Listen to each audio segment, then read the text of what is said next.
Au tombeau.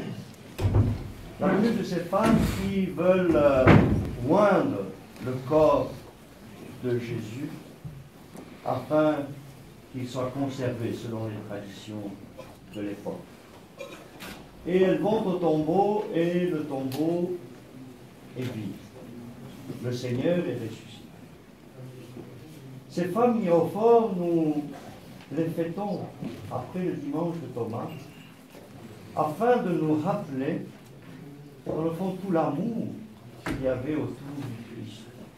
Tout cet amour qui était transfiguré par la parole que le Christ apportait. Et auprès de lui, hommes et femmes trouvaient le sens de leur vie, trouvaient la raison de vivre. Parce que la parole de Dieu leur était offerte. La parole du Christ est une parole d'amour, est une parole de miséricorde, est une parole de paix. Eh bien, cette parole trouvait en eux un écho, et ainsi, ils pouvaient revivre, comme le Christ leur disait, mais il faut renaître, il faut revivre, il faut vivre de la parole dont je vous abreuve, n'est-ce pas, que je vous donne, j'étanche votre soif. Et ces femmes mirophores nous font penser aussi à ce que nous faisons, nous, aujourd'hui, c'est-à-dire de garder la mémoire. Les femmes mirophores voulaient que cette mémoire du Christ reste, qu'elle ne soit pas occultée.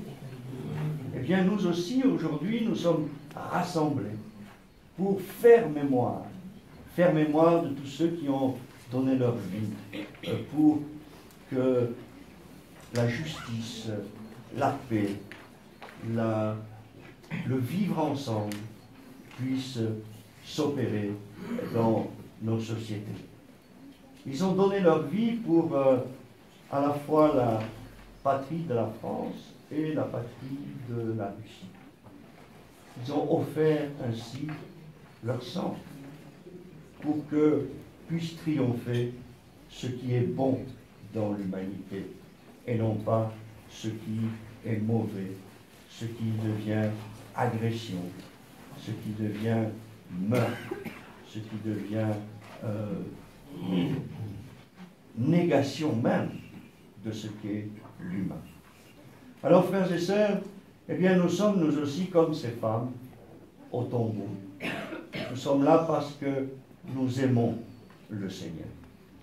Et nous voulons que le Seigneur garde dans sa vie, dans sa lumière, tous ceux qui sont tombés, tous ceux qui ont offert leur vie pour la vie, en définitive, pour que la vie vaille d'être vécue en profondeur, pour que les terres et les peuples retrouvent la paix. Alors nous sommes comme ces femmes et nous les portons dans notre mémoire. Nous demandons au Seigneur que la lumière de sa face brille sur eux. Nous demandons qu'ils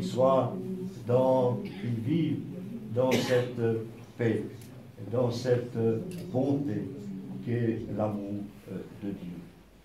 Aussi, frères et sœurs, je vous invite dans la prière à garder fidèlement cette mémoire, à être comme ces femmes qui vont au tombeau, à garder cette présence profonde du Christ et à travers le Christ, cette présence profonde de ceux qui ont donné leur vie, de ceux qui ont sacrifié leur vie.